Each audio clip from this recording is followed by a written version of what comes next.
নমস্কার বন্ধুরা, আজ আবারও চলে এলাম তোমাদের সাথে একটা পুষ্টিকর হেলদি রেসিপি। তোমরা এটা ব্রেকফাস্ট ডিনার দুটোতেই করতে পারো। তো দেখে নাও, প্রথমে এই গোটা মুগ ডালটাকে আমি সারা রাত ভিজিয়ে রেখেছিলাম।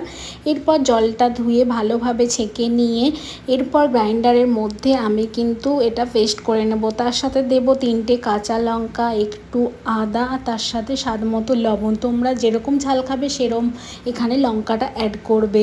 তো এরপর অল্প একটু জল দিয়ে গ্রাইন্ডারের মধ্যে আমি এটা পেস্ট করে নিলাম। তো দেখো পেস্টটা এরকম হবে। এরপর একটা পাত্রের মধ্যে পেস্টটা ঢেলে নেব।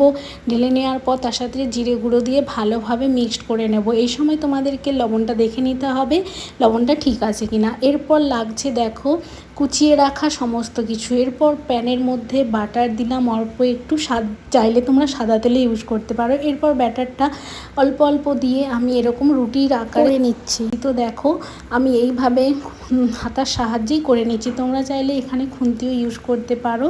এরপর দেখো আমি গাজর কুচি তার উপরে দিয়ে দিচ্ছি, পেঁয়াজ কুচি, সাথে অল্প একটু ক্যাপসিকাম কুচি, সাথে টমেটো কুচি দিয়ে আরও তোমরা সবজি এখানে অ্যাড করতে চাইলে করতে পারো। তো এরপর দেখো হালকা টু মিডিয়াম আছে এটা করে নিতে হবে। তার উপরে অল্প একটু বাটার দিয়ে দিলাম, দিয়ে এটাকে উল্টে দিলাম। তো যখন এই সবজিগুলো দেখবে যেন রুটিটা অল্প অল্প কাঁচা থাকে, তাহলে এই সমস্ত সবজিটা ওই রুটিটার মধ্যে চলে যাবে। তো দেখো হয়ে গিয়েছে প্রায়। খুব চটজলদি কিন্তু এই হেলদি ব্রেকফাস্ট রেসিপিটা তৈরি হয়ে যায়। তোমরা চাইলে কিন্তু এই রেসিপিটা ফলো করতে পারো। আর যারা ডায়েট করবে ভাবছো তারা কিন্তু এটাতে একদম চোখ বন্ধ করে করতে পারো। আর সাথে পরিবেশন করো কোনো টমেটো কেচাপ দিয়েও করতে পারো, আবার পুদিনা পাতা চাটনি দিয়েও খেতে পারো তোমরা। আর যে কোনো আচারও এখানে ইউজ করতে পারো।